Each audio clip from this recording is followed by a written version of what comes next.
Spring is coming on pretty quick, and with that, it's time to get the tractor out of the shed. Now, we've done our maintenance on this tractor. It's ready to go. We've checked all the fluids, checked everything else. It's ready for spring. It's been sitting pretty idle all winter long, but around here, springtime, this tractor gets pretty busy. And so I've got all kinds of implements from which to choose that I can use as I'm doing maintenance around the farm. And this spring's going to be especially busy.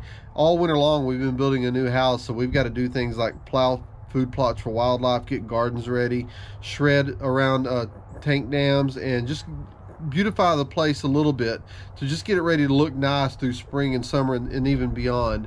And so in this video, I'm going to talk about the implements I have, give you a little preview of my wish list about the implements that I'm going to get in the future, and then talk a little bit about each implement and what I think their highest and best use is.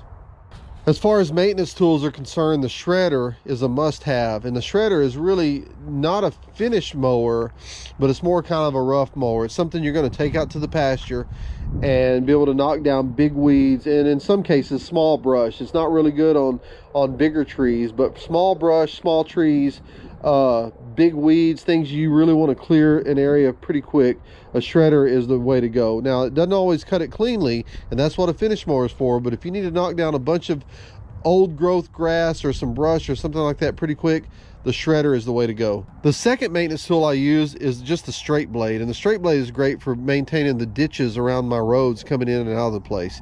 Now, some of the roads I have are just dirt roads, but some of the roads are gravel roads, and they require you maintaining the ditches so that when it rains, that all the water runs where you want it to. And so the straight blade on the back of my tractor is a great way to cut ditches, a great way to maintain ditches, and just a good tool. I don't use it a lot, but when I need it, I'm glad I have this implement. Now, the third maintenance tool, and I use this one a lot, is just the box blade. And the box blades, if you look, have 5 shanks that you can flip over when they're not in use, but you can use them, flip them around to dig into the ground when they are in use. Now, this actually has a couple of purposes for it. Number one, if I need to maintain my gravel road and make sure it's level and maintained fully throughout the year, I'll use this box blade because it's just going to take the very top layer off and just kind of smooth everything out. It's also working good for me right now because as we're getting closer to planting the permanent grass in our yard, I use it to smooth out the yard and smooth out any rough spots that have and since I'm using this to and since we're about ready to move into our house and we're starting a landscape, I'll use the box blade to actually smooth out the yard and get it ready for planting. So this is a great multi-purpose tool you can use for a lot of things. You can actually use this to help clean out ditches. I find it a little bit easier to use the straight blade, but this tool definitely has its place on any hobby farm. And this single shank ripper is a new tool that I just picked up. So this is a great tool for actually putting in the ground and cutting ditches to start. You know, you can use the straight blade to maintain ditches, but to start ditches out, this has been pretty good. And so another maintenance tool I have fits on the forks of my tractor, and these are pallet forks, and they're great if you need to unload a load of feed, if you just need to move things around the farm.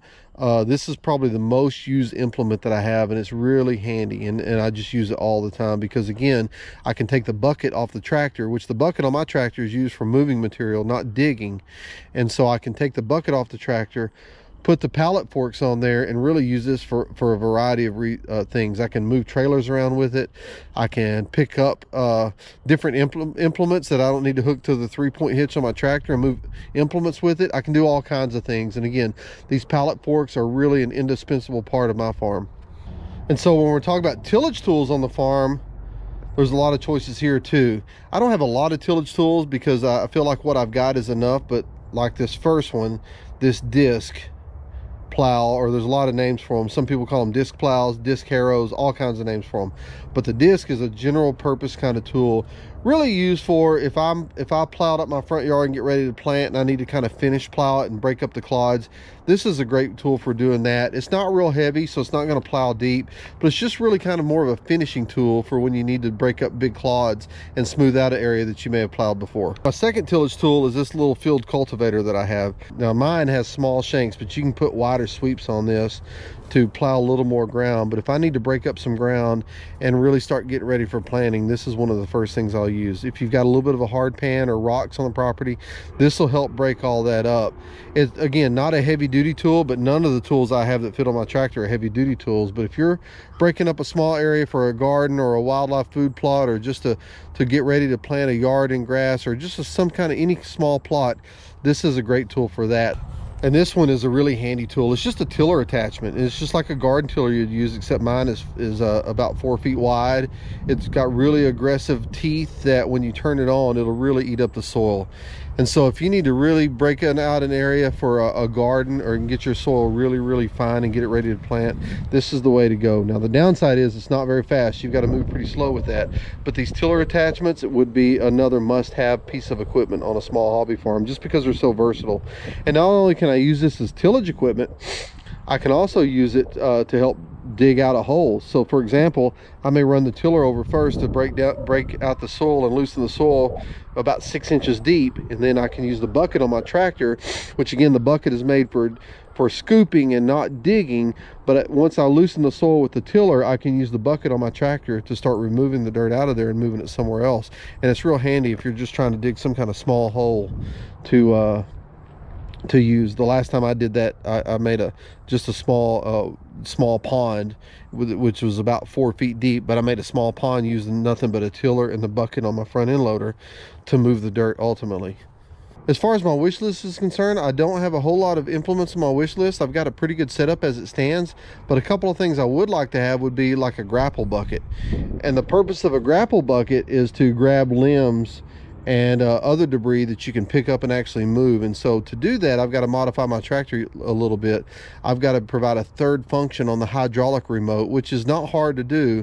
It just takes a little bit of time and effort to do it, but I've got to provide a third function remote on the tractor, so that way I can go up and down with the bucket, I can tilt it left and right, and then I can close the teeth so they can grab the limbs or whatever else I'm trying to move. The second thing on my wish list is really just a subsoil ripper with a pipe attachment. And what this is good for is if you need to lay some poly pipe in the ground, it'll rip the soil for you, and then it'll automatically feed the poly pipe into the ground for you. And so that would be great as I start developing irrigation systems around the property to be able to move water where I need it to, without having to go rent a trencher and trench a bunch of stuff in and just really disrupt my workflow. I could just put this subsoil ripper on the back of the tractor with the poly pipe attachment and just feed that pipe in and make it pretty quick and simple.